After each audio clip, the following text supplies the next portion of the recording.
Today I want to address something very serious. Not to attack a person, but to defend something sacred, the biblical standards for ministry. When church leadership elevates individuals to positions of spiritual authority, despite clear disqualifications, it dishonors God, scandalizes the faithful, and damages the church's witness. This isn't about any one man, or even a diocese. It's not about names. It's about the state of church leadership today, and the need to return to biblical standards. You know, Scripture is very clear about who qualifies to be a shepherd of God's people. In 1 Timothy 3:2 and Titus 1:6-7, the Apostle Paul lays out the qualifications for elders, pastors, bishops. An overseer must be above reproach, he says. Paul goes on to list these traits: the husband of one wife, self-controlled, respectable, not arrogant or quick-tempered, a lover of good, upright, holy, and disciplined. He must hold firm to the trustworthy word as taught. These aren't optional. These are God's requirements, and above reproach means free of public scandal or serious accusation. Now, in 2021, a priest was reinstated to active ministry after nearly 3 decades away from the priesthood, and this situation is causing some stir right now in the news.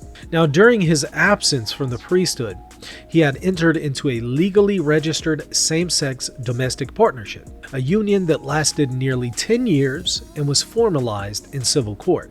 Not only that, but he had been an outspoken advocate for LGBT ideology, supporting Pride Month, and endorsing same-sex marriage.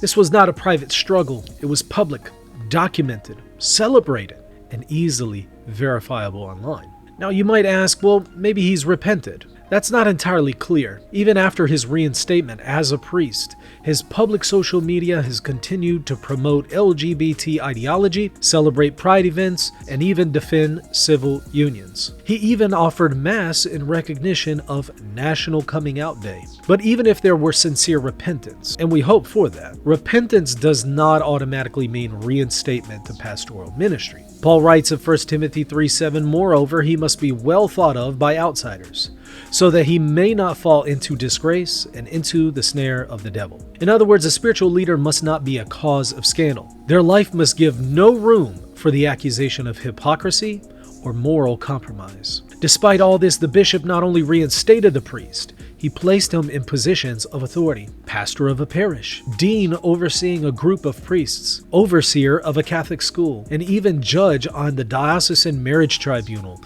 the very court that defends the sanctity of marriage. Canon law is also clear. Canon 1394 states that a cleric who attempts a civil marriage incurs automatic suspension. Yet in this case, no public penalty was issued. Instead, promotion followed. The laity are rightly scandalized by this situation. Faithful priests are discouraged by this, and the credibility of church leadership suffers immensely. Again, this isn't about names. I'm deliberately not using them, even though you could easily find out who I'm talking about. This is about a pattern, a growing willingness among some church leaders to ignore God's word whenever it's inconvenient. When the church lowers the bar for spiritual leadership, she ceases to be the light of the world. We need leaders who are above reproach, who live the gospel, not just preach it, who fear God more than public pressure. The integrity of the witness of the church depends on it.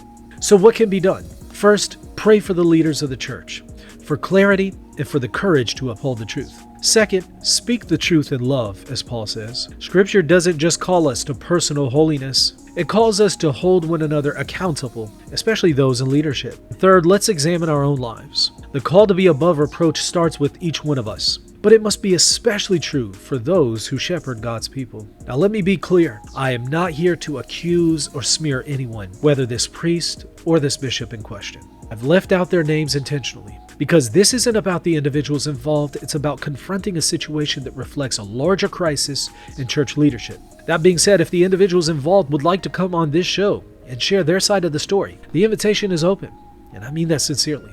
But as it stands, this looks like a case of church leadership failing to uphold biblical standards, and in doing so, it has scandalized the faithful. If we can't speak openly and honestly about that, then we've lost the ability to be salt and light in a world that desperately needs truth.